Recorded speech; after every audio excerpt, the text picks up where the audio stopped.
What if the stories you write, the screenplays you write, and the films you make are only as strong as the beliefs you hold? And what if the core of those beliefs is built on deception? Let's talk about how flawed theology has not only shaped bad sermons, but also bad movies. And what happens when we realign ourselves with something closer to the truth?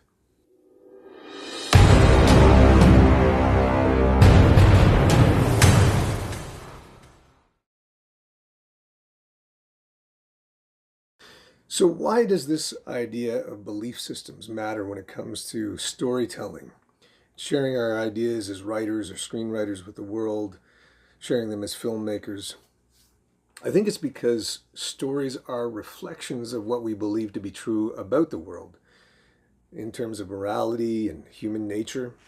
We might not pack all of that literally into everything, but it does affect how we come to understand the heroes or the villains in our stories. And when we have flawed beliefs or shallow beliefs or beliefs that are just downright incorrect, our villains tend to be cliched. Our heroes can be quite shallow, or vice versa.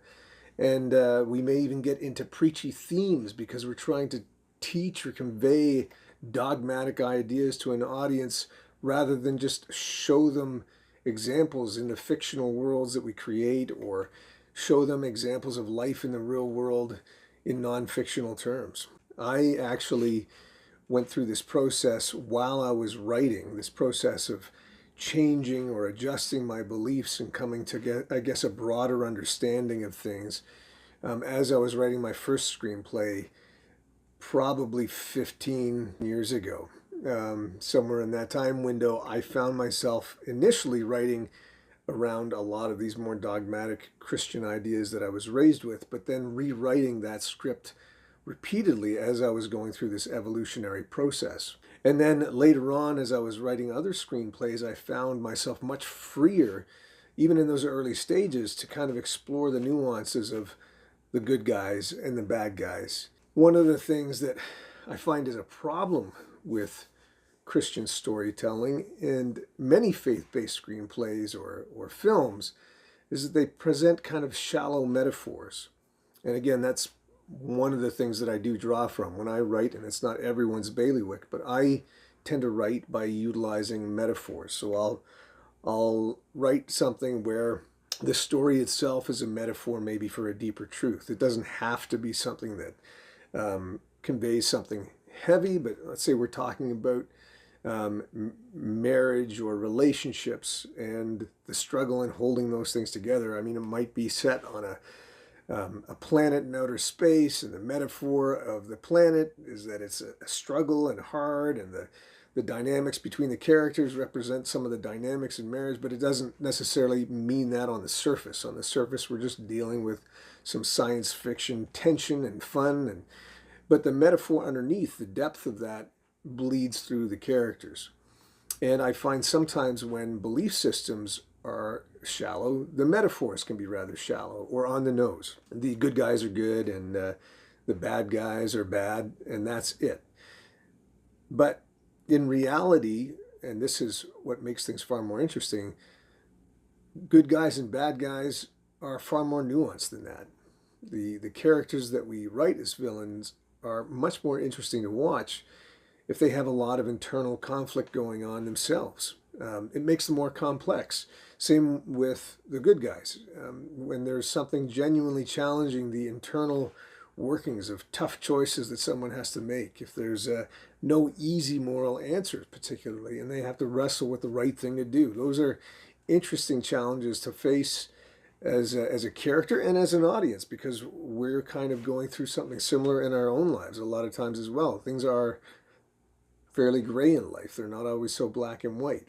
And so when you can write in that manner, where there are layers, then there's depths, or there's character depth rather, and there's story depth, you let your audience kind of think along with your characters rather than preaching to them about exactly where things are going to land. That can get a little bit flat and boring. If there's a particular theological bent, then you're telling people they have to do things this particular way in order for life to work out okay. Those things often come off as kind of preachy. So those are some of the problems I often used to see back in those days.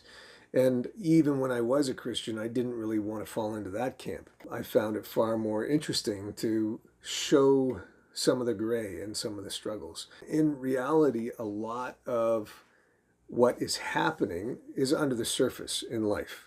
They're internal struggles. And I mean, yes, we want to see what's happening as an audience when it comes to stories in film, but great acting is seeing someone that you sense there's something more going on behind their eyes. When they're listening, you can see them thinking about what the other person is saying. You can see an emotional connection, reaction happening. It's just not always the stuff on the surface, and you do a much better job giving those layers when you're not cornered into shallow belief systems, let's say, for example. Now, not every belief system is shallow, and there are a lot of good stories that dig into some pretty interesting philosophies about life, questioning, the nature of reality and all kinds of things. I mean, you get into the Matrix and films like that, and you see that touched on in those areas quite a bit in a very interesting way. But the question is, how deeply have people explored their beliefs? And if they haven't explored those beliefs very deeply, a lot of times the shallowness of that can show up on the page. Let me give you an example of what I'm talking about. Back when I was sort of deconstructing Christianity and writing screenplays, in those in-between moments where I wasn't necessarily focused on writing a particular story or idea for a miniseries, I'd start to dig into this story that I've been raised with. And I think like a lot of Christians, I grew up in a home that had a pretty standard Christian narrative. As I was digging into that, it taught me a lot about the impact of stories and how they influence us, because I was starting to see there were issues around, say, chronology or agendas or interpretations. When you're writing a story, you're writing something about a narrative that at least the characters in the story believes. Hopefully, as an audience member, is supposed to kind of believe for a moment that what you're following is the true intent of the writer and the storytellers. And so we're all kind of captured by, how we see and believe the unfolding of events, whether it's in fiction or nonfiction. And with Christianity, there's a fairly common narrative or understanding to how that unfolds. And one of the things that struck me initially, that there was a lot of nuanced morality in between the lines there, or at least interpretations of how morality is perceived. For example, one of the things that wasn't clear to me immediately, and I don't think to most Christians, was that the New Testament, which a lot of Christians focus on, is not laid out in chronological sequence in terms of who the writers were.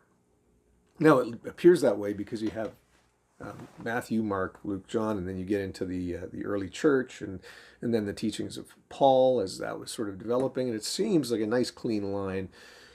But what actually is true is that the earliest writings come from the first letter to the Thessalonians, First Thessalonians by the Apostle Paul. And he begins his writing process, and I don't have the exact number of letters that he had written before the gospel started to come onto the scene, but then Mark was written. It wasn't even Matthew, it was Mark. And then Matthew and Luke are seen as kind of being written around similar time frames. And then John comes quite a bit later, actually, than those first three gospels. But it occurred to me that, Paul is having influence on what's happening in the development of this belief system fairly early on. And then you've got an audience that may be getting influenced by a growing kind of theology or idea that is very much Paul's interpretation of things, and they're writing gospel accounts of this man, Jesus, in their stories. And then more letters are written by Paul. And then people see arguments occurring and they're trying to correct for those arguments. And then a later gospel, John, gets written as well. And when you read it in the chronology in which it was written, and not in the chronology of what later on we decided, we wanted, or at least the church wanted people to kind of understand as the story. But we can see then how the story shifted and changed or evolved over time.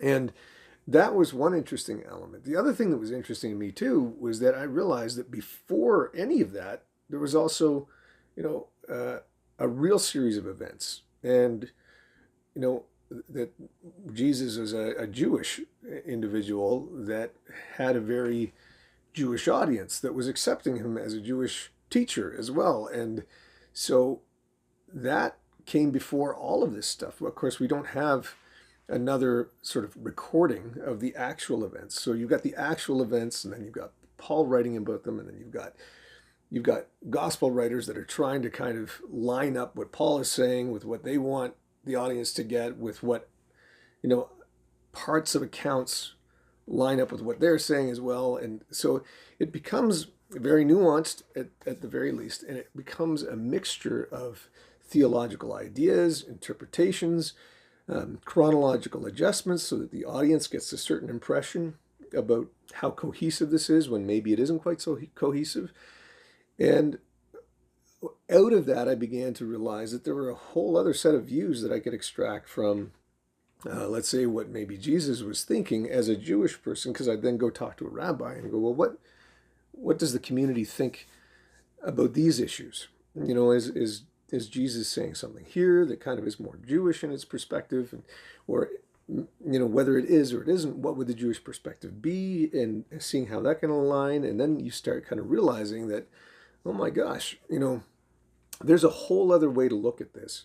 You know, how much was being changed by the man himself, how much was being changed by the theological agendas of people that came later, and finding problems between what Paul was saying and what maybe Jesus actually said. So that, you know, there's some tweaking going on there, trying to make it more palatable to a Gentile audience, people that were part of the Hellenistic world, because maybe some of the stuff that was being said sounded way too Jewish for some people, or and then there were certain books that were maybe trying to align things a little bit more so that they could get more Jewish converts.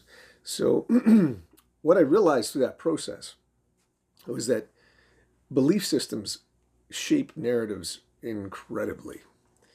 And I also started realizing that what I had been handed from, say, birth wasn't necessarily the only way to look at things. And when you really start to break things down and dig into the likely truths, or at least try and get closer, because when you've got all that going on, it's really hard to discern exactly what the truth is. But as long as maybe you can acknowledge that you don't know for sure that the narrative you were given was completely true, or then you begin to question whether or not these things are consistent and whether or not these things line up, you can start to at least peel back layers that get you closer to a more open-minded position. Or they get you closer to understanding that what you always thought isn't maybe quite so.